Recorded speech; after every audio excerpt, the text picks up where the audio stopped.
Regardons maintenant comment l'on peut exporter un objet depuis 3ds Max dans Farkrite. Nous commencerons par ce type de fichier d'exportation, des types CGF File. Ce sont des géométries. Je vais préparer mon travail de la façon suivante. Dans le dossier Farkrite, j'ouvre le répertoire FTData. La première chose que je vais faire, c'est d'aller extraire les textures qui se trouvent dans ce pack pour créer ici un dossier de textures, toutes les textures utilisées dans le jeu.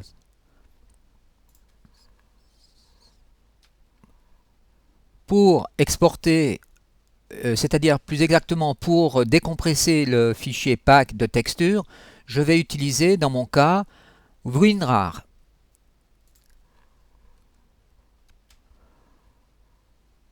Vous voyez ici justement tous les répertoires qui sont dans le dossier texture. Ensuite, je crée un dossier vide qui s'appellera par exemple test export objet.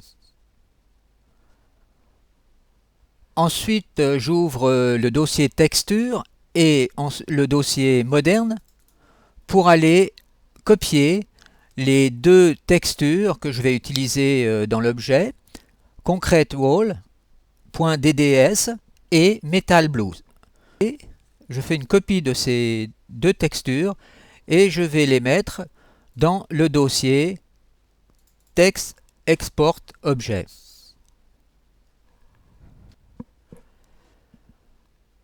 Une fois ouvert le logiciel 3ds Max, je vais d'abord faire une première chose. Je vais dans le menu Customize et je regarde les unités qui sont utilisées dans le jeu Farkrite. Ce sont des mètres, donc je me mets en métrique. OK. Ensuite, je vais créer un simple box que je positionne ici. Vous voyez qu'ici, j'ai attribué les longueur, largeur et hauteur suivantes, 5 mètres par 5 sur 20 mètres de haut. Maintenant, j'ouvre l'éditeur de matériaux et je commence par créer un matériel multi-objet. J'ouvre ici et je choisis multi-sub-objet. OK. Là, je vais donner un nombre 2. C'est-à-dire que j'aurai que deux multiples sous-objets. Dans mon cas, le multi-objet utilise le numéro d'identification 1 ou 2. Alors, sous 1, je clique sur ce bouton et j'attribue ici un Crytek Shader. Ensuite, je vais dire que j'utilise simplement un temple bump diffuse. Je mettrai ici le matériel sur Physicalise et je garderai matériel par défaut.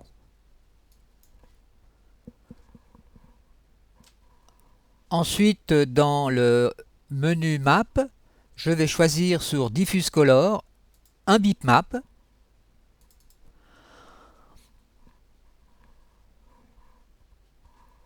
Je vais choisir une des deux textures que j'avais mis dans le fameux répertoire Test Export Objet. Je vais prendre Concrete Wall. Je fais ouvrir. Ensuite, je peux cliquer sur visualisation sur l'objet à condition d'avoir placé la texture sur l'objet. Maintenant, je vais continuer en faisant la même chose pour l'identification de ici. Donc je clique là et je procède de la même façon. J'applique un shader Crytek. Ensuite, la même chose ici, un diffuse. J'oublie pas d'appuyer sur Physicalise. Ensuite, j'ouvre le menu Map et je choisis maintenant Bitmap Metal Blues. Ouvrir. Là, je donne la possibilité de visualisation de la texture dans le preview.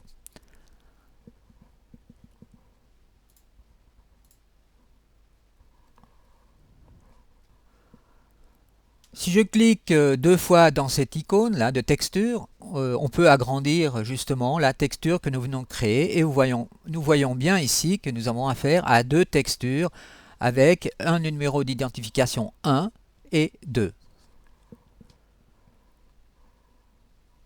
Je reviens maintenant sur l'objet et je vais déjà agrandir cette fenêtre en cliquant sur cette icône. Ensuite, je vais maintenant sous modificateur et je vois apparaître le nom de box qui correspond à cet objet. Je fais une première chose, je convertis ce box en éditable mesh. Là, ça va me permettre d'aller sur les faces de l'objet, sélectionner par face d'objet. Vous voyez que je peux maintenant sélectionner soit des faces triangulaires ou bien les polygones qui sont carrément les deux triangles, soit la face complète. Si je déroule ce menu, je vois apparaître le numéro d'identification de cette face. C'est ici 5. Si je clique là, je vois que c'est 1.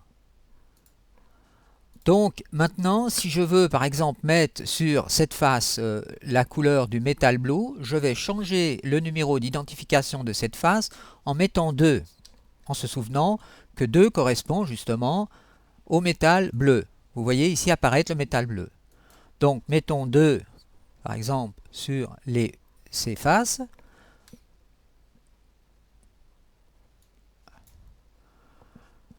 Et gardons par exemple sur cette face l'identification 1 et sur la face du haut la même chose. Donc là nous devons avoir, si nous avons fait partout la même chose, du bleu autour du cube et en haut et en bas du concrete wall. Je referme maintenant le menu Editable Mesh et je rajoute ici dans les modificateurs, je vais rajouter un UVW Maps, c'est-à-dire un générateur qui permet de faire un texturing précis sur l'objet. Je choisirai ici Box pour avoir des coordonnées de texture correctes.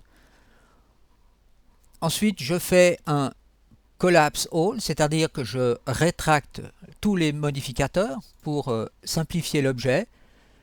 Et maintenant, je vais pouvoir aller dans le Crytek exportateur.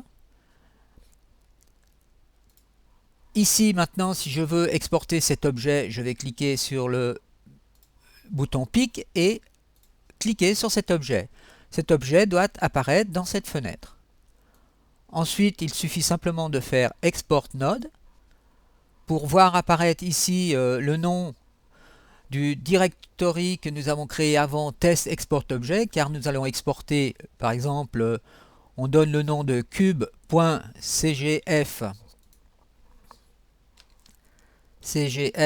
à notre objet, enregistrer. Oui, puisque j'avais déjà fait un test avant. Maintenant, l'objet est exporté. Il nous faut maintenant vérifier la fiabilité de cet objet dans le jeu. Vous pouvez vérifier maintenant que dans le répertoire test export objet, vous devez trouver le fichier CGF cube que vous venez d'exporter avec les deux textures Concrete Wall et Metal Blues. Pour pouvoir lier ce fichier à Farkrite, il vous suffit de cliquer avec le bouton droit ici de la souris et de choisir ouvrir avec, par exemple, CryEngine Sandbox, c'est-à-dire l'éditeur.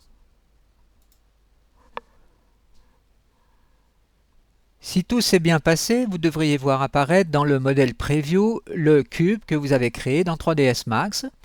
Vous pouvez tourner autour et vous constatez justement que les textures correspondent bien au numéro d'identification des faces. Vous pouvez aussi, grâce à ces paramètres ici dans le modèle preview, donc ici, soit mettre le modèle preview en wireframe, c'est-à-dire en technique fil de fer, supprimer par exemple aussi la grille de fond, couper la lumière ou animer une lumière par exemple autour de l'objet. ce qui vous permet de voir les réflexions, enfin un peu les textures qui sont appliquées sur cet objet. Il nous reste maintenant encore une opération à effectuer pour pouvoir utiliser l'objet dans l'éditeur de Far Cry. Pour cela, je vais dans l'objet pack 1 que je vais ouvrir avec l'outil WinRAR. J'ouvre ici le répertoire objet et je vois déjà que ici il y aura un caractère, un fichier caractère dans ce pack. Je vais maintenant faire un drag and drop de texte export objet, c'est-à-dire l'objet que j'ai créé avant, pour le mettre dans le pack. Je clique simplement ici sur OK et voilà, j'ai mis le pack, plutôt le répertoire test export objet dans le pack 1.